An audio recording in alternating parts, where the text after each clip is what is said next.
This channel does not promote any violent, harmful, or illegal activities. All content provided by this channel is meant for an educational purpose only. প্রয়াত বিশিষ্ট সঙ্গীত শিল্পী বীরেন্দ্র প্রসাদ হাজারি দীর্ঘদিন ধরেই উচ্চাঙ্গ সঙ্গীতের তালিম দিয়েছেন তিনি। মুর্শিদাবাদের জিয়াগঞ্জের এই গুরুর কাছেই তালিম নিয়েছেন বহু বিশিষ্ট সঙ্গীত শিল্পী, যার মধ্যে অন্যতম জনপ্রিয় সঙ্গীত শিল্পী অরিজিৎ সিং। এদিন গুরুর মৃত্যুর খবর পেয়ে ছুটে যান অরিজিৎ, শেষ যাত্রায় অংশও নেন। জিয়াগঞ্জের হাজারি পরিবার দিনের পর দিন তালিম দিয়েছে বহু ছাত্রছাত্রীকে। এই পরিবারের সদস্য রাজেন্দ্র প্রসাদ হাজারি, ধীরেন্দ্র প্রসাদ হাজারি এবং বীরেন্দ্র প্রসাদ হাজারির সঙ্গীত জগতে বিশেষ অবদান আছে। অরিজিৎ সিং জিয়াগঞ্জের বাসিন্দা, তিনিও শৈশব থেকে তাঁর শিক্ষাগুরু হিসেবে শিল্পী ধীরেন্দ্র প্রসাদ হাজারির কাছেই তালিম নেন।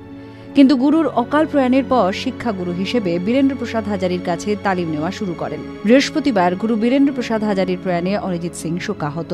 গুরুর মৃত্যু সংবাদ শোনার পরেই শেষবারের জন্য গুরুকে প্রণাম জানাতে বাবার বোনকে সঙ্গে নিয়ে পৌঁছে যান।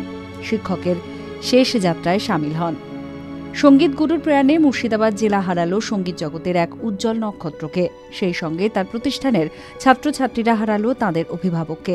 শোক প্রকাশ করে তার জামাতা শঙ্কর মণ্ডল বলেন, অরিজিৎ তো এদের একদম কোলে পিঠে মানুষ, মানে একদম বাচ্চা বয়স থেকে আমি নিজে দেখেছি যে অরিজিৎকে বা তার বোনকে বা তার মা, অরিজিতের যে মা অদিতি, সে আমাদের খুব ক্লোজ বন্ধুর একজন বোন, আমাদেরও বোন। এদেরকে দেখেছি মূর্ছনা সঙ্গীত মহাবিদ্যালয়ে অনেক অনেক তারা গানের জগতে নিজেদেরকে তৈরি করেছেন এবং সেই গুরু প্রণাম শেষবারের জন্য আজকে অরিজিৎ এসে শ্মশানে এসে এই সমস্ত দাহ কার্য উপস্থিত থেকেছে। এটাও সবার কাছে, অরিজিৎ যে ভালো ছেলে, অনেক সরল ছেলে, অনেক মাটির সঙ্গে মিশে থাকা ছেলে, সেটা আরো একবার নতুন করে সে প্রমাণ করেছে। এদিন শেষ যাত্রায় সঙ্গে থাকলেও সংবাদ মাধ্যমের মুখোমুখি হতে চাননি অরিজিৎ সিং।